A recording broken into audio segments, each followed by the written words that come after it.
There's a good chance I've used a stupid word in the title, so you have to forgive me, but I do think WWE has actually been quite brave or shown some courage, depending on the results. And that is what I wanted to talk about today, because this year's King of the Ring could be very important. Now I regret wiggling my finger at you, so I will apologize, don't know why I did do that. But right now, as I do sit here, and the Queen of the Ring is really interesting as well, but the men's one just has more jeopardy to it, I suppose.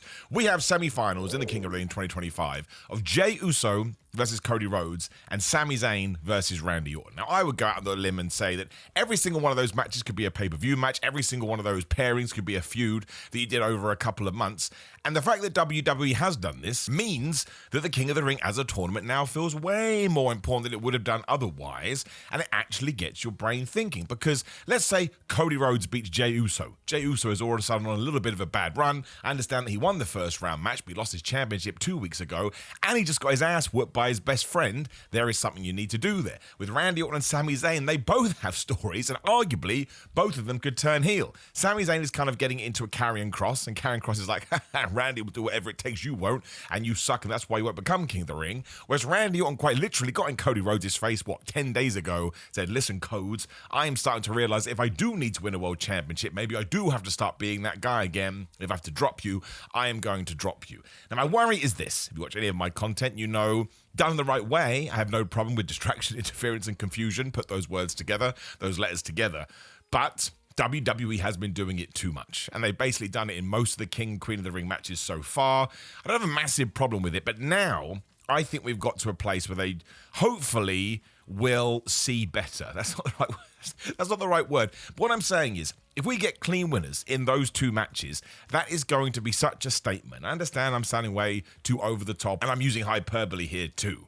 But if Cody Rhodes is able to progress to the final with a clean win, and let's say Randy Orton is able to progress to the final with a clean win, not only does it make Randy Orton versus Cody Rhodes even more crazy than it would have been anyway, because that, as I've told you on other videos, I believe is going to be a proper feud we get into in the second half of 2025 once Cody wins his championship back, but it puts Jey Uso and Sami Zayn, kind of repeating myself here, so forgive me, in such interesting positions because they lost. If there are shenanigans here, you can just shrug it off. Well, Sami Zayn didn't really lose, and Jey Uso didn't really lose. They can come out and go, I can't believe that happened to me. And that's perfectly fine, but it's boring, man. We've seen it so many times. And if we are talking about characters that currently exist within WWE, two people that can handle it the most are Jey Uso, who still has a bunch of sympathy and love from the crowd. I saw that entrance on Monday Night Raw. And Sami Zayn, who quite frankly is not only the master of it, but he may be the best ever at just always connecting with the crowd. Right? Everyone always loves him. Everyone's always pumped. I saw his entrance at, what's it called? The Elimination Chamber 2024.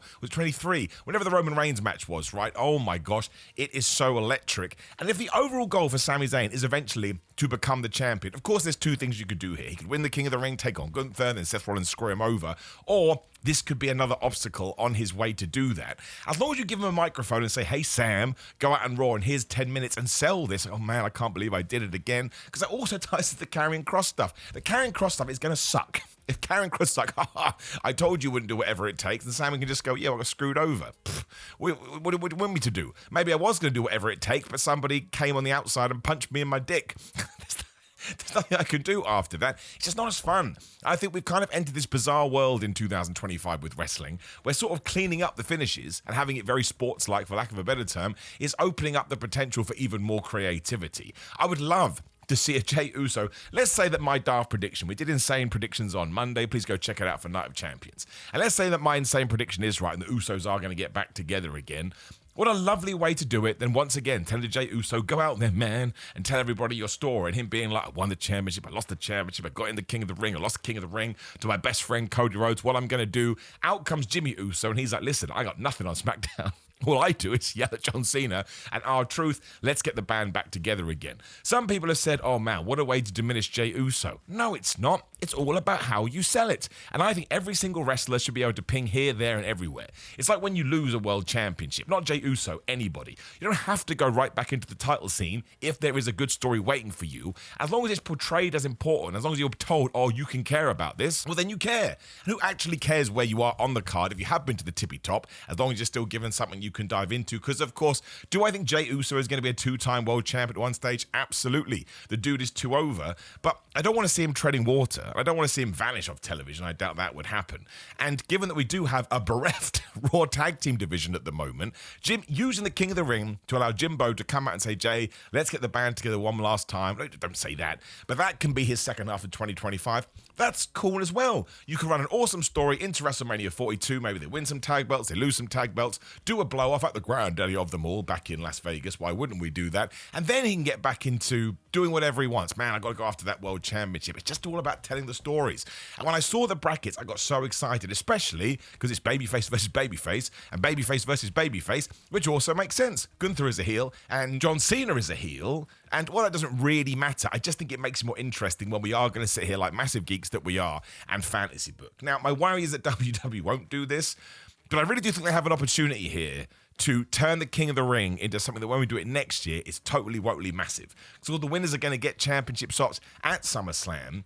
And if the final is Randy Orton versus Cody Rhodes, I understand that kind of circumvents it onto the SmackDown title, even though the brand split doesn't really exist. But the reason why I think that's a good idea is because then that side of the blue brand, whatever, that side of WWE can be taken up from now all the way into SmackDown. So whatever you want to do at Night of Champions, you can do. Whatever you want to do at Saturday Night's main event, you can do. And then we can start figuring out, well, who is Gunther going to take on at SummerSlam? Because the more love we can give to that, the more important it's going to feel. And if Sami Zayn and Jey Uso do not win the King of the Ring, which I'm not 100% Sami won't, I think there's an outside chance, but let's say they don't, are you going to do a three-way? Are you going to do Gunther versus Sami versus Jey? Is that when Sami Zayn goes heel because his own Jey Uso friend is getting in the way? Does Seth Rollins cash in? I will say this. If Cody Rhodes does win the King of the Ring and we are doing John Cena versus Cody Rhodes, which is what I would say is going to happen if somebody puts a gun to my head, I think Seth Rollins is cashing in on whoever the Raw champion is at SummerSlam. And now that I've said that, I could see a three-way, because then Seth Rollins could enter it and make it a four-way, which I don't think has ever been done before.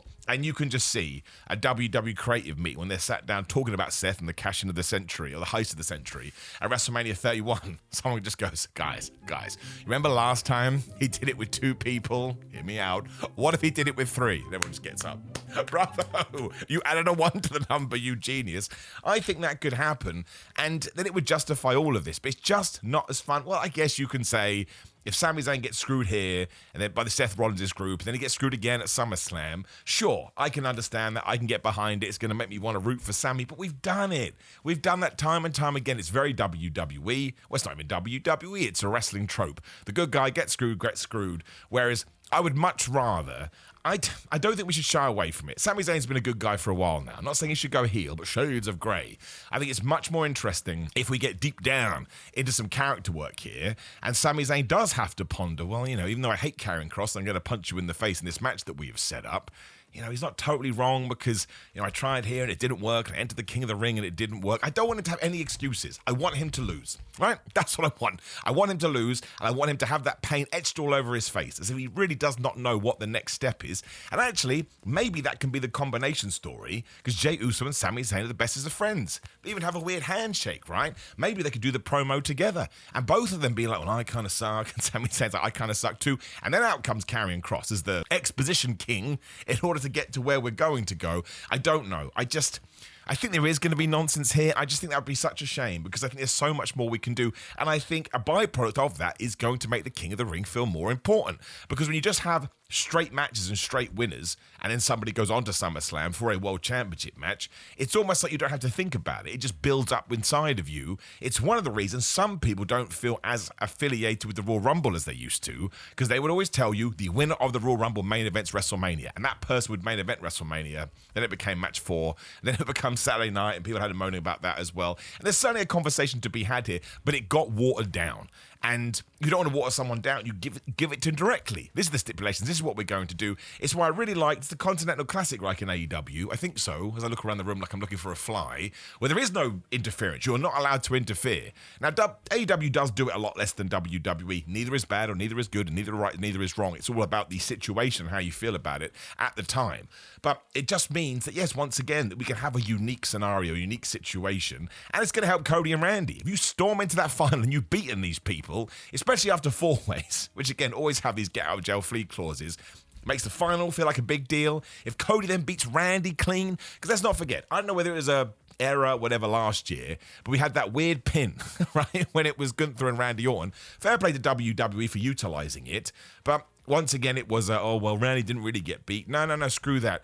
I think the other cool thing about Cody Rhodes beating Randy Orton too, which I know is massive, where did that come from, right? But if Cody Rhodes does beat Randy Orton, then Randy Orton has a reason. He has a seed that can grow in his tum-tum to be like, I did talk to John Cena at that time in the ring, and he's been acting like a right asshole, and it's worked out for him. So maybe that's what I needed to have done. And if I had pulled the trigger earlier, not just thought about it, I'd actually done it, I would be the king of the ring, and I would have taken on John Cena, and now I'd be the champion. That's why he turns on Cody Rhodes, because Cody Rhodes is just the better wrestler. Because when you break down heels and faces, especially back in the day, that was the idea. The babyface is the better technical wrestler, so the heel eventually gets frustrated and he kicks him right in the balls, right? And that's when you get into all the fun and all of the nonsense. I'm not saying that you have to keep it that shallow, for lack of a better term, but that can be Randy's motivations. Like, I lost to my apprentice almost, because Cody Rhodes has said time and time again he looks up to Randy Orton, literally and figuratively, because everybody looks up to Randy Orton, and now all of a sudden the tables have turned. But I want my 15th World Championship, and you're in the way. And now you've got it back again, and you went to SummerSlam, you headlined it at my expense, drops in with the RKO, talks about a bunch of stuff that you just know they're going to talk about, because they do have so much history together. And then we have this wonderful second half 2025 feud that we can really lean into between two megastars. And I always wanted this to be at WrestleMania, but I think it is going to be CM Punk versus Cody Rhodes. That's why we keep teasing it, which we should do. That's a huge match. So instead, because the Randy Orton feud needs time, we can come out of SummerSlam, which is early August. So all of August, all of what comes next? September. What happened there? October, November, December. Maybe blow it off in January. Now, 6 months is a long time, and you have to be brave once again to do that kind of a thing. But if you've got the material, I don't see why you can do it. You could even have a sort of Survivor Series situation where it's Team Randy versus Team Cody, and at War Games, there's definitely going to be War Games.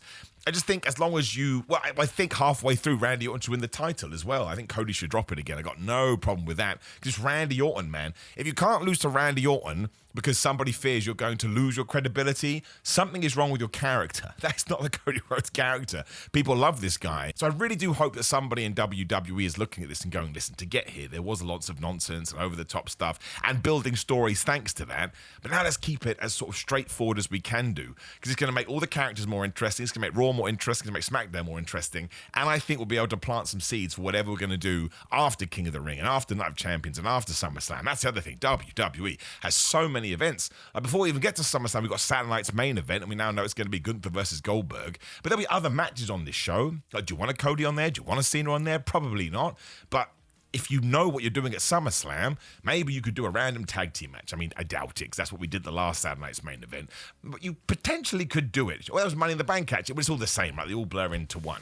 But if you've got that plan in mind, and you know you're going to the Randy Orton thing, now we can start working backwards. And new WWE, as we'll call it for a little bit longer, but then we have to draw a line under that name, is way better at those long-term storytellings and planting seeds.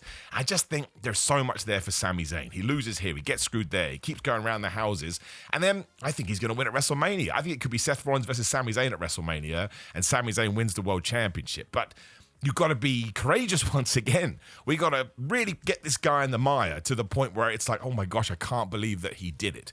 And I think it's been hinted too much on television that Sami Zayn's not going to be the world champion. So if you know that is the end point, you can do whatever you want with that guy, because people will be so happy that he gets there. You can't ruin him completely, because you may lose that connection, but I also think Sami Zayn's so good, he'd never let that happen. But if you know that's the end game, and it's going to be this amazing celebration, make it like a Shakespeare tragedy. It's just down, and it sucks, and he's got rain falling on him, and he's sad, and his girlfriend breaks up with him, and his friends leave, he's got nothing else. Then all of a sudden he gets that, and it's going to be the best moment ever. You just know he can cut a fire promo going into WrestleMania, but I just don't think it's as good if he can go, but Exhibit A, when this happened to me by Bronson Reed. Exhibit B, when Bron Breakker did this as well. I mean, after King of the Ring, you could do that, of course, because Seth Rollins should be using that to screw people over.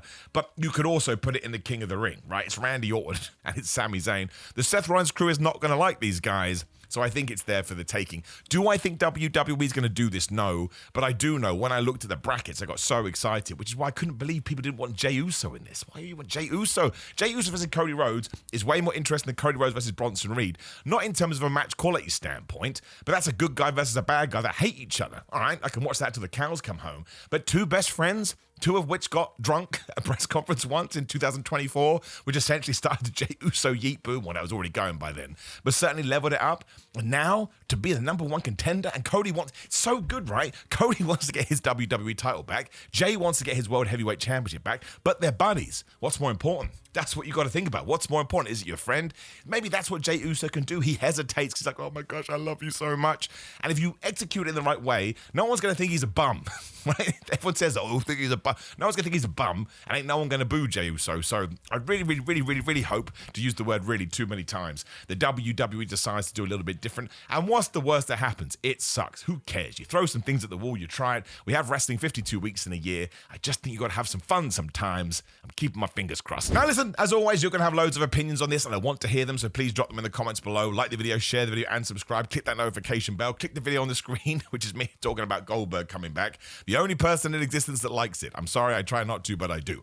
Otherwise, it's patreon.com/Simon316. The podcast is now back, which ties to the Patreon. And I watch longs as well. It's only $5 a month, so please do come join. Also, go to grillandmind.com/Simon. Ships worldwide. Use code Simon, get 10% off. You will not find better fitness supplements, according to this bald idiot. Simon316 on social media. Simon Miller on Cameo. Simon J. Miller on TikTok. Pro Wrestling Tees, Big Cartel. There's just links down there. Click them. Just do that. That makes me feel good. Otherwise, have a great day. I'll see you throughout the week. Keep enjoying wrestling. See you soon.